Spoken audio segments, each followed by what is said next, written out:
Grow Great is a city government leadership podcast with Lisa Norris and me, Randy Cantrell. Each week we share insights, experiences, and wisdom to help you and your leadership grow great. Our website is growgreat.com.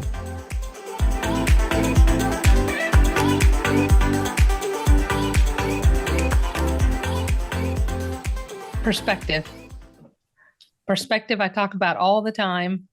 It's how we approach things in leadership. It's about where you are in the moment and how you choose to see things.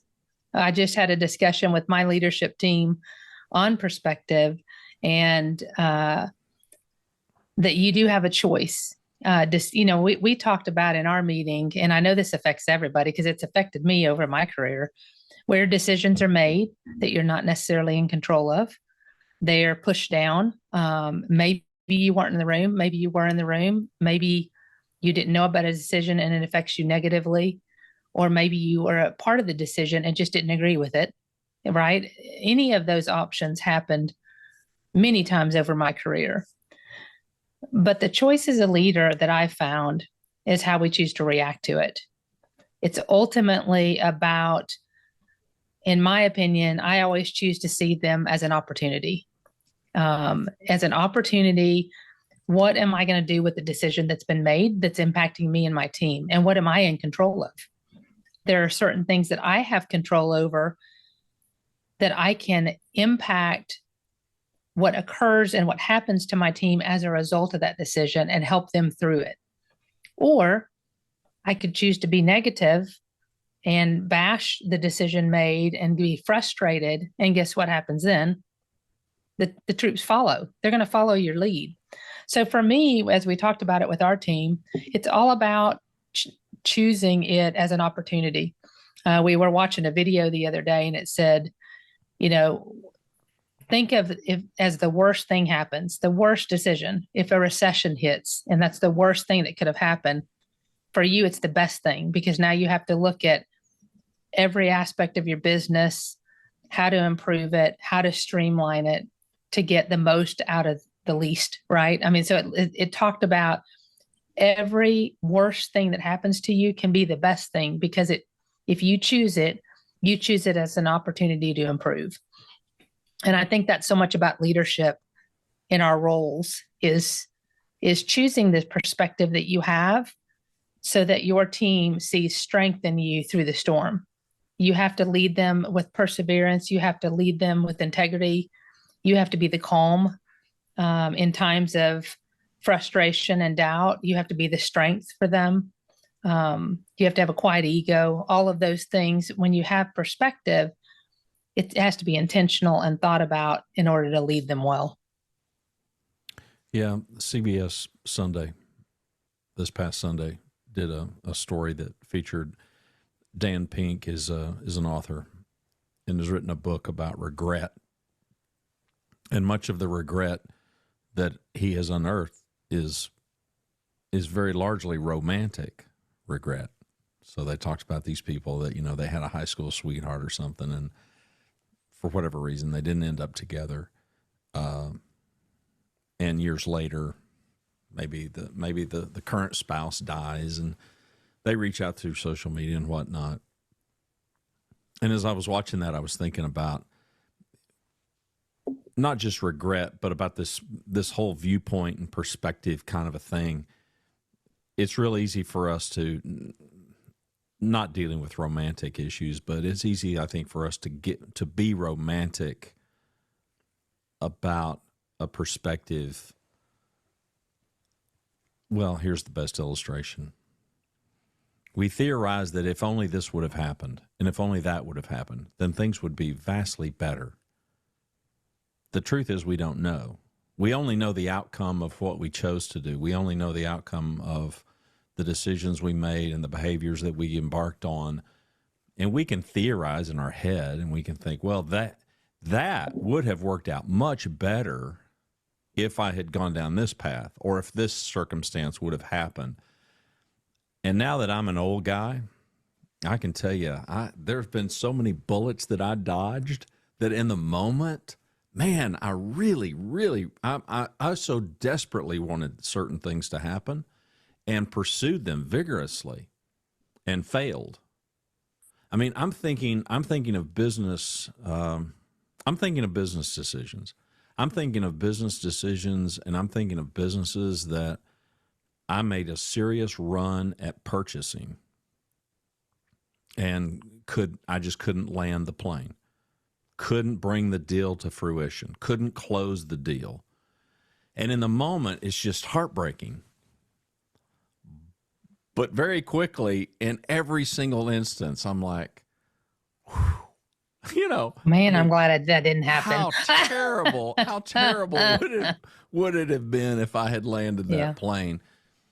And, you know, but I agree with you. I think it's largely a matter of choice. Nobody's saying, Lisa and I certainly aren't saying that the choices are always easy, Right. that it's easy to make the wise choice. The fact is, I think it's really hard to make the wise choice.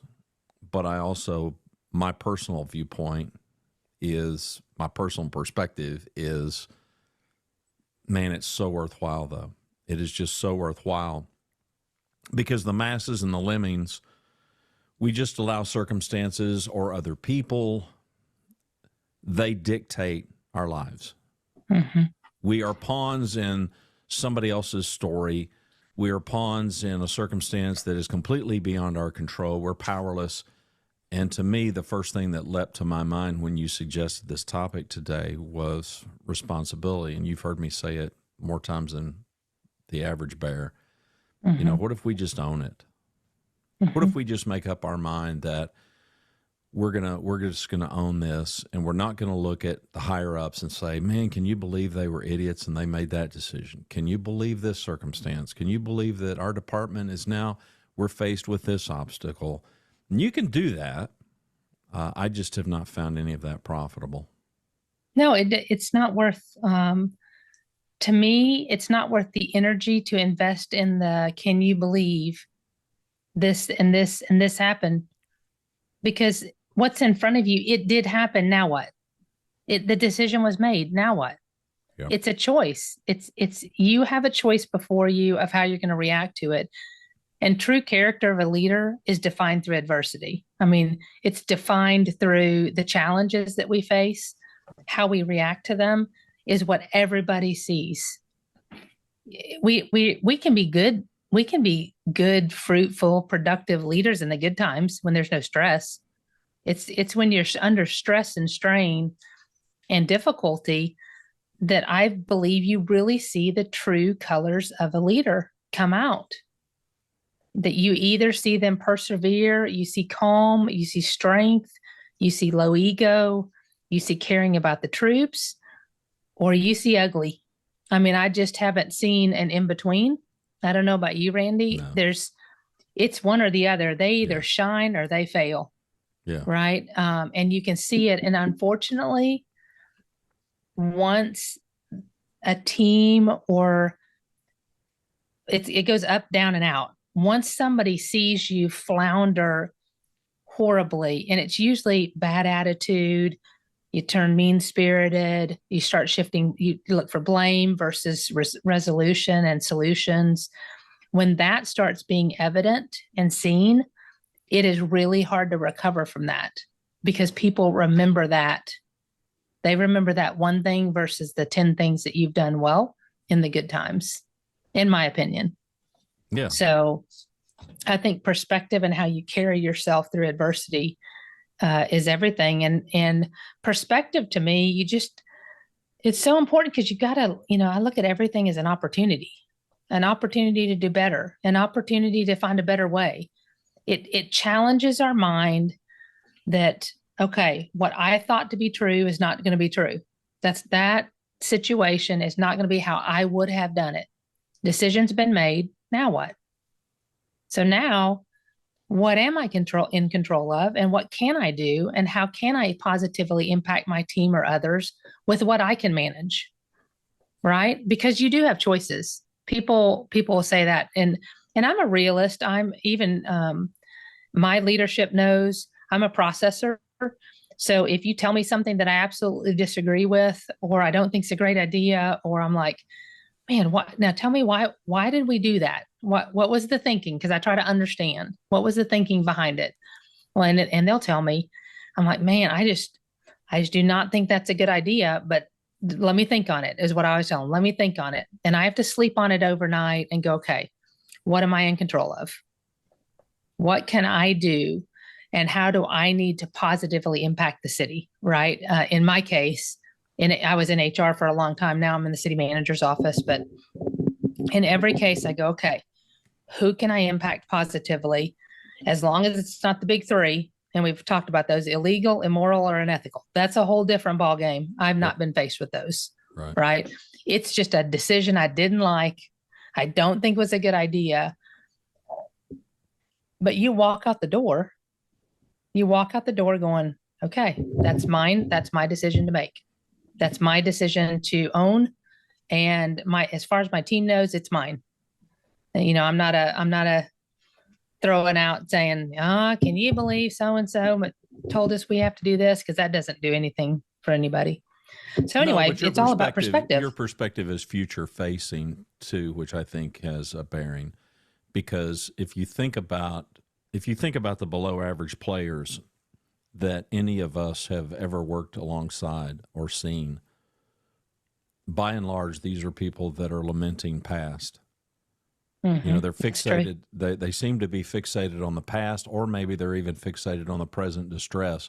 And they just haven't yet, for whatever reason, choice, pick it, they just haven't fixed their eyes on the future horizon and of what could be. There's a great Bible illustration, a story of two houses being built. One's built on the sand, one's built on the rock. And both houses experience the same thing. Rain, wind come and beat on both houses. And from outside, the houses appear to both be perfectly fine. The foundation is the difference. And when the rains come and the winds beat on each house, the one built on the rock, it stands. The one built on the sand, it falls. The fascinating thing to me is, until the rains came and until the winds beat on the houses, you couldn't see the difference. Right. But when the adversity came, all of a sudden, there's a glaring difference in these two houses because of the foundation. Mm-hmm. And I would make a similar argument for today's episode of perspective, that we get down to the foundation of who we are as humans, who we are as leaders. Yeah, then the adversity shows us. That's right. We see true colors at that point. It's how we carry ourselves and how we carry our team during those times that count. It's critical. And it's so often when you look at leadership, and thank goodness we've had a lot of great times here at Grand Prairie in my 27 years. There's been a lot of really healthy, prosperous times. And I've gone through recessions. I've gone through that 2008, 2011-ish during the recovery. And boy, you can really see leadership lead through a crisis. And we lost very few people during that time. That says a lot because, at the time, leadership got in front of it. Leadership sent the message of, it was clear. It wasn't false. It was, this is the challenges we're in.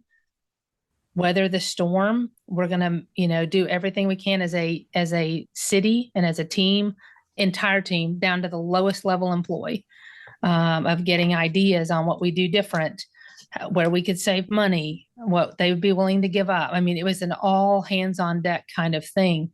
And you see the color of a leader, and all of a sudden people who are in fear, which I'm sure there's still fear, right? I mean, it's a recession. It's affecting everybody's families, whether it's our city or their families.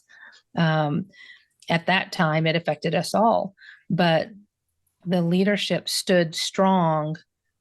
Therefore, the troops stood at full alert. You know what I mean? They were 100% backing us as leadership.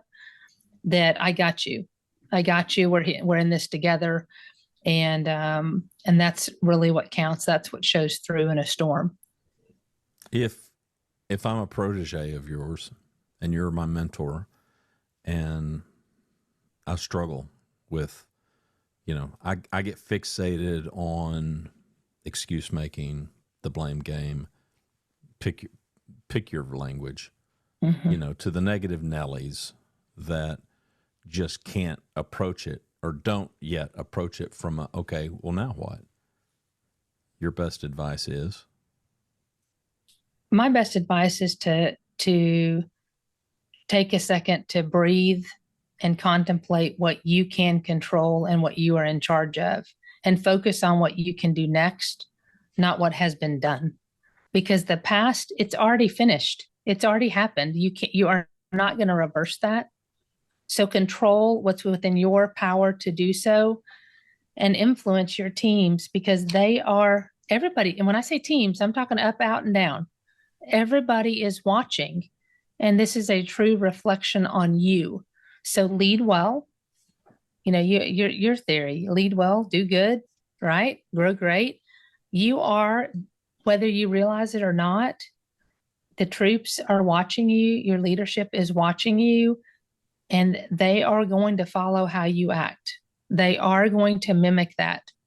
In my opinion, they are going to mimic it, and they are going to follow it. And if you're negative, they're going to be negative, and it's going to spread and chaos ensues.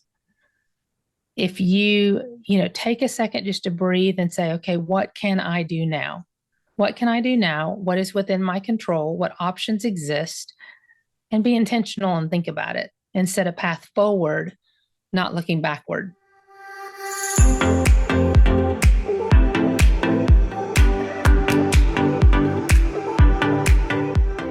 Thanks for watching and listening to Grow Great, a city government leadership podcast.